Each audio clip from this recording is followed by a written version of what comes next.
Punjabi in the house, give me a loud cheer. North India में पंजाबियों की skin tone देखिए, एकदम ऐसी होती है, गोरी, है ना। मेरा दोस्त काला था, जेट ब्लैक, मतलब इतना काला था कि पूरा मोहल्ला उसकी मम्मी पे शक करता था यार। उसके पापा हर साल डीएनए रिपोर्ट मैच करवा रहे हैं, कभी तो ठीक आएगी।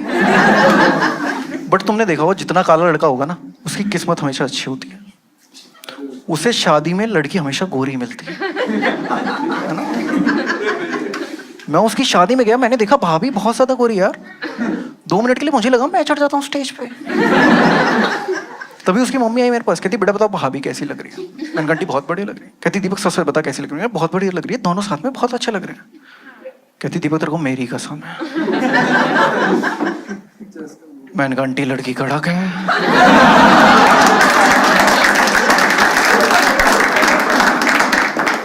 आंटी ने मेरे कंधे पे हाथ रखे थे, भाभी है तेरी। मैंने कहा ठीक है यार। निखिल भाई आप किसी शादी में जाते हो, आप देखते हो भाभी बहुत ज्यादा सुंदर है, तो सेकंड थॉट क्या आता है आपके माइंड में? पहला तो मुझे पता है,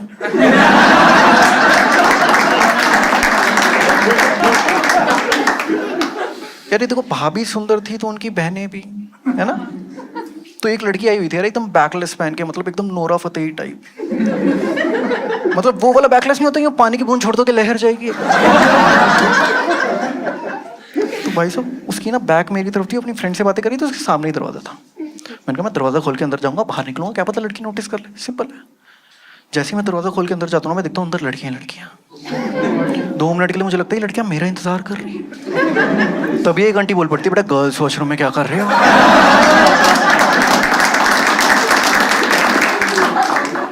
यार अब जिस लड़की को इम्प्रेस करना उसके सामने तुम गर्ल्स वॉशरूम से निकलोगे, क्या ही इमेज रह जाएगी। एक मेरे साथ में ना एक खड़ी लड़की ना लिपस्टिक लगा रही होती है, ठीक है। मैंने कहा आपकी लिपस्टिक मिलेगी? तो कहती तुम गए हो। मैंने कहा सिर्फ तुम्हारे लिए। तो उसकी लिपस्टिक नहीं, हाथों पे लगा के ना, गालों पे माथे पे लगा के ना एकदम दरवाजे से बाहर निकल दो। मैंने कहा क्या कर रहे हो गाइस, जस्ट बिकॉज मैं सिंगल हूं तुम मेरे साथ कुछ भी करोगे? एक इमोशनल कनेक्ट चाहिए होता है। इमोशनल कनेक्ट सुन के ना उसकी दोस्त मेरी तरफ देखने लग गई। मैंने कहा यार नाइस, कुछ तो वर्क कर रहा है यार। और जितनी लड़कियां यहाँ बैठी हुई हैं मैं उन्हें बता दूं यार, यू गाइस विल एग्री कि हम लड़के जाने जाते हैं अपने ट्राई और एफर्ट्स के लिए, है ना। मतलब एक ट्राई तो हम हर लड़की पे फेंकते हुए चल रहे होते हैं। जो लड़की हमारा एक ट्राई रख लेती थी फिर उस पर हम मल्टीपल अटेम्प्ट्स करने लगते हैं। मेरा तो एक ही ट्राई हुआ था यार।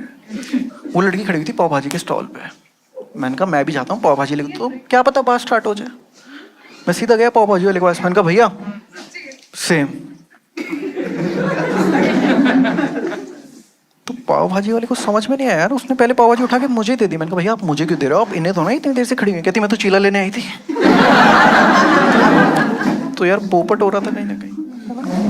तभी 2 मिनट बाद देखी भाभी के साथ स्टेज पे। मैंने कहा तो बेस्ट हो गया यार, दूल्हा दोस्त है, जाके बोलूंगा बात करवा, सिंपल है।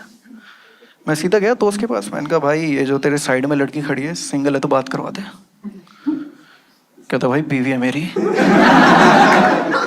मैंने कहा भाई भाभी की बात नहीं कर रहा, उसके साथ जो खड़ी है उससे बात करवा दे। कहता भाई साली है। मैंने कहा भाई बेस्ट है ना, बात करवा ना। कहता भाई इस घर का दामाद बनने आया हूं, दलाल नहीं।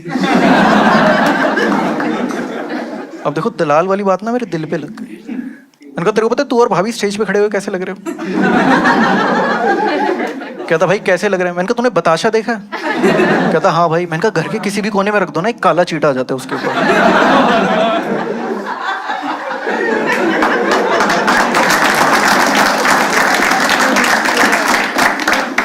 तो कहता भाई तू यही बोलने आया था?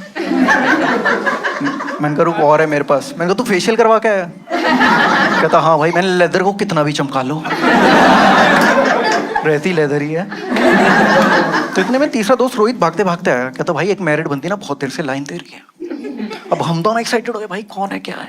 उसने उंगली करके दिखाया तो दूल्हे की सास थी। सिंगल लड़कों कुछ नहीं होता भाई। कहता भाई तुम लोग 10-15 मिनट के लिए शांति में रहोगे, ठीक है। हमने खुद को आधे घंटे के लिए कंट्रोल कराया। वरमाला वगैरह होगी तो वो दूल्हा दुल्हन खाना खाने नहीं बैठते। तो भाई वही लड़की ना खाना खाने की टेबल पे बैठी हुई थी। मैं जानबूझ के उसके अपोजिट जाके बैठ गया यार। जब तुम्हारा क्रश तुम्हारे सामने बैठा और इतना सारा खाना पड़ा हो ना, एकदम ऐसा लगता है डेट पे आए हुए हो। मैं 5 मिनट देख के सिर्फ स्माइल कर रहा हूँ उसे। इतने में पीछे से एक मीठी आवाज आती है, जीजू दीदी को गुलाब जामुन तो खिला दो। मैंने गुलाब जामुन लिया। मेरे दोस्त ने कौन ही मानी, कहते भाई तेरी बात नहीं कर रहा। एंड फिर वो गुलाब जामुन मैंने खाया, तो मैं कसम से बता रहा हूँ तुम्हारी भाभी इतनी सुंदर थी, इतनी सुंदर कि गुलाब जामुन फीका लग रहा था उसके आगे। फिर मैंने प्लेट की तरफ देखा तो दही भल्ला था। एकदम 2 मिनट हुए थे तभी ना एकदम शादी में बधाई मांगने वाले आ गए यार। उन्होंने 1 लाख की डिमांड रखी, लोगों के हाथ रुक गए यार खाना खाते खाते। मैंने कहा हीरो बनने का टाइम है, मैं जाऊंगा बात करने उससे, यू कंटिन्यू। मैं उनसे भाई लाइफ में फर्स्ट टाइम मिल रहा था, मैं उनसे जाके बात कर रहा हूँ, बार बार बात कर रहा हूँ, बार बार उस लड़की की तरफ देख रहा हूँ, बार बार बात कर रहा हूँ, बार बार उस लड़की की तरफ देख रहा हूँ। देखो एफर्ट वेस्ट नहीं होना चाहिए, है ना। मैं इतना देख रहा था कि वो लोग भी समझ गए कि कुछ ना कुछ सीन है। उन्हें मैंने 25,000 में बना लिया, बट उनमें से एक आगे आई। उसने बताऊँ क्या करा, अपनी उंगली लेके अपना होठ पे उंगली रखी और मेरे होठों पे रख दी और बोलती ए चिकने तूने आना क्यों बंद कर दिया।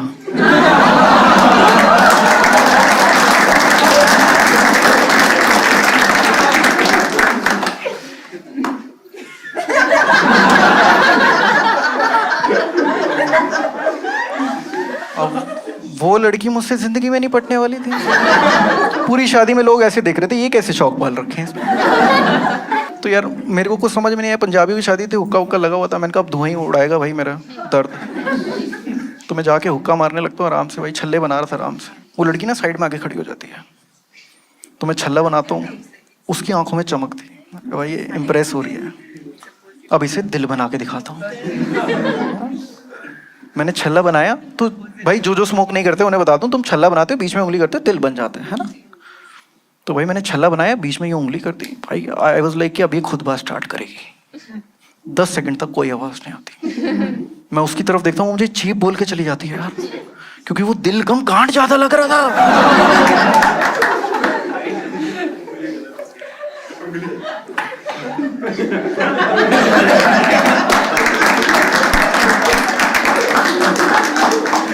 यार अपना बहुत ज्यादा बेइज्जती हो चुकी थी यार। मैंने कहा अब कुछ ऐसा करना है कि ये लड़की खुद आए मेरे पीछे पीछे, है ना। और सालियों को शादियों में एक ही चीज चाहिए होती है, जूतियां। मैं दोस्त की जूती पहनी, मैं पूरी शादी में घूमने लग गया। सालियों को पता चल गया, सारी सालियां मेरे पीछे पीछे, मैं भाग रहा हूँ, वो मेरे पीछे पीछे भाग रही है, मैं स्लो हूँ, ठीक है। मैं मंडप पे आके घूम पे बैठ गया, मंडप के साइड में एकदम ही, ठीक है। इतने में पंडित जी बोल रहे थे कि दूल्हा दुल्हन एक दूसरे की परछाई होती है। मेरे मुंह से निकल गया, मैंने कहा दूल्हा तो बचपन से परछाई बना घूम रहा है। भाई एकदम ही ना वो लड़की आके मेरे साइड में बैठ गई। मैंने कहा ठीक है भाई। वो एकदम ही बोल पड़ी, कहती दीपक प्लीज जीजू की जूती दे दो। मैंने कहा यार तुम्हें मेरा नाम कैसे पता है यार। कहती मुझे तो ये भी पता है आप कौन से स्कूल में थे, आपका कॉलेज कौन सा था, आप स्कूल में शायरी किया करते थे। मैंने कहा यार सॉरी, मतलब मैंने आपको पहचाना नहीं। कहती मैं आपकी स्कूल की जूनियर हुआ करती थी। और मेरे माइंड में ये चल रहा है यार, मतलब स्कूल की ऐसी कौन सी सुंदर जूनियर है जो मेरी आंखों से बच गई। तो वो एकदम ही बोल पड़ी, कहती दीपक तुम्हें स्कूल में टुनटुन याद है। मैंने कहा हाँ यार वो मोटी भैंस यार, मतलब पूरा स्कूल जानता था वो यार उसे। मैंने कहा तुम उसी की क्लास में थी क्या।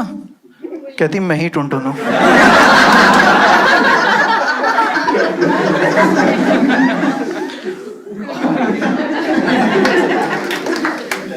अब मेरे माइंड में ये चल रहा है कि इसका टुनटुन नाम भी मैं नहीं रखा था। तो वो एकदम ही बोल पड़ी, कहती Deepak but I am really very glad पूरे स्कूल में मुझे टुनटुन बुलाते थे, क्योंकि दैट मोटिवेटेड मी अपनी हेल्थ पे वर्क करने के लिए, और इस वजह से मैं आज ऐसे ही दिखती हूँ। मैंने कहा तब तो तुम्हें मुझे थैंक यू बोलना चाहिए, क्योंकि मैंने ही तुम्हारा नाम रखा। एकदम ही कहती आई हेट यू दीपक। मेरे माइंड में था आई लव यू टू। तो अब हमें पता नहीं भाई क्या बात करनी, तो एकदम ही बोल पड़ती Deepak I would have love dating you. मैंने कहा डेटिंग यू की बात कैसे आ गई यार। कहती है तो तुमने पूरी अपनी शाम खराब करी है ना मेरे चक्कर में। मैंने कहा आगे बताओ, कोई बात नहीं किया। तो कहती यार एक्चुअली मैं 2 दिन बाद यूएस जा रही हूँ अपनी हायर स्टडीज़ के लिए, इसलिए मैं तुमसे बात की कुछ नहीं हो पाएगा। तो मैंने कहा ठीक है यार, अब देखो जाने वाले को नहीं रोकना चाहिए, है ना। और लॉन्ग डिस्टेंस रिलेशनशिप तो बिल्कुल भी नहीं रखनी चाहिए, है ना। 2 लोग खुश रहते हैं। हाँ मतलब कोई 2 लोग खुश होते हैं, तुम नहीं होते। तो भाई साहब मेरे माइंड में यही सब चल रहा है यार।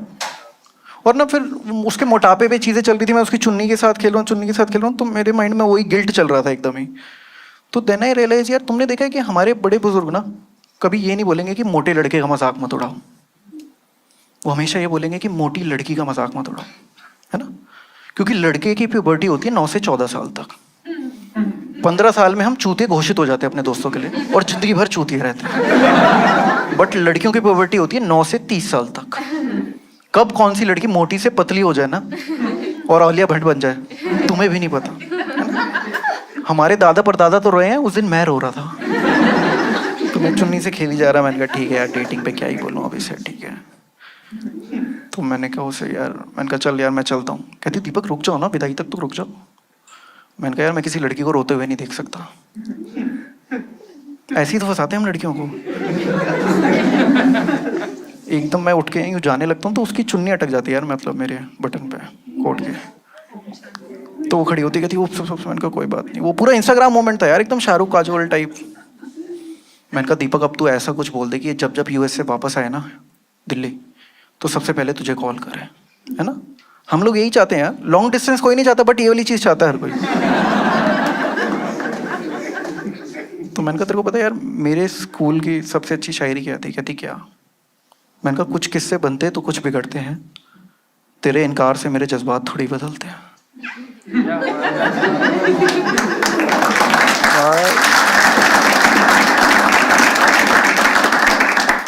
देखो तुम लोग इम्प्रेस हो गए तो उसके लिए तो बोली थी, है ना? तो भाई साहब मैं एकदम सीधा स्ट्रेट फेस करके सीधा निकल जाता हूँ यार, आराम से सोता हूँ। सुबह उठता हूँ ना, एकदम ही देखता हूँ उसका फॉलो रिक्वेस्ट हुई है, मैसेज आया हुआ है कि दीपक जा तो मैं परसों रही हूँ, हम कल भी तो मिल सकते हैं।